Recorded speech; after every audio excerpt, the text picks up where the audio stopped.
In 1913, Emily Davison threw herself under the King's horse at the Epsom Derby in England. Around the same time, Emily Pankhurst was arrested, sent to prison and went on a hunger strike. This got me thinking, what would these people think of our world today? Would they be happy with how far we've come? Or would they believe that there's still more to achieve? Let's consider a few facts.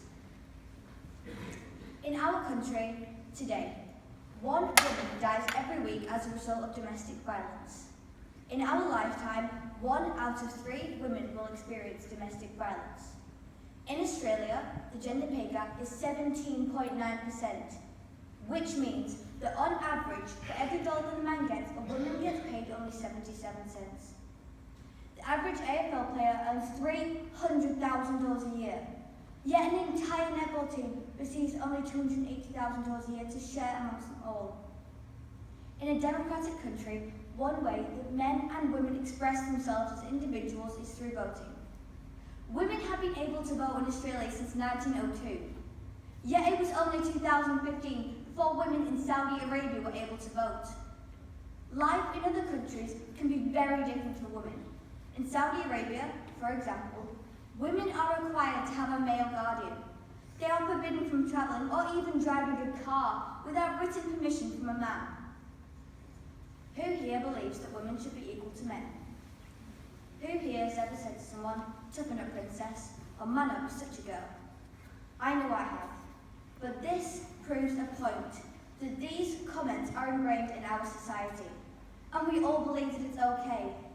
What is so wrong with being a girl? Well, I believe that being a girl is nothing to be ashamed of. When my family and I moved to Australia, my mum and dad swapped roles.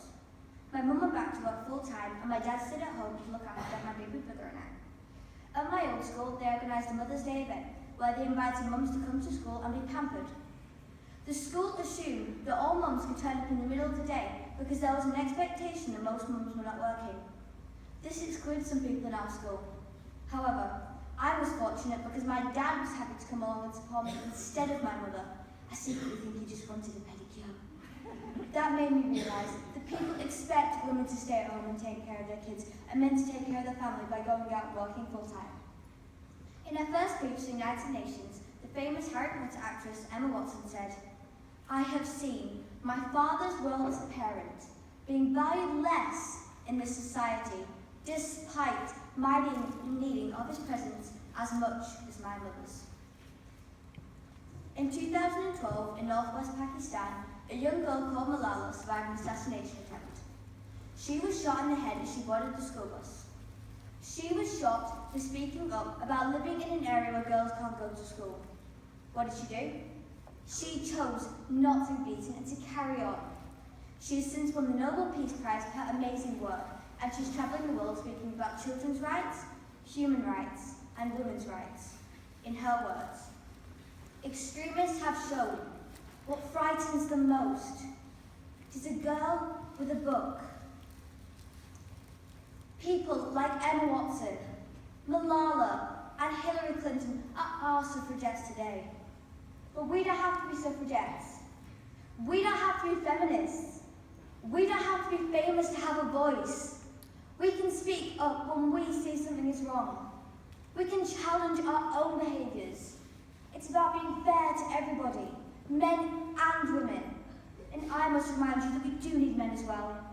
It's like Emma Watson said, how can we affect change if only half of us is willing to participate in the conversation? I would now like to leave you with a very important quote by Hillary Clinton. "Human rights are women's rights, and women's rights are human rights."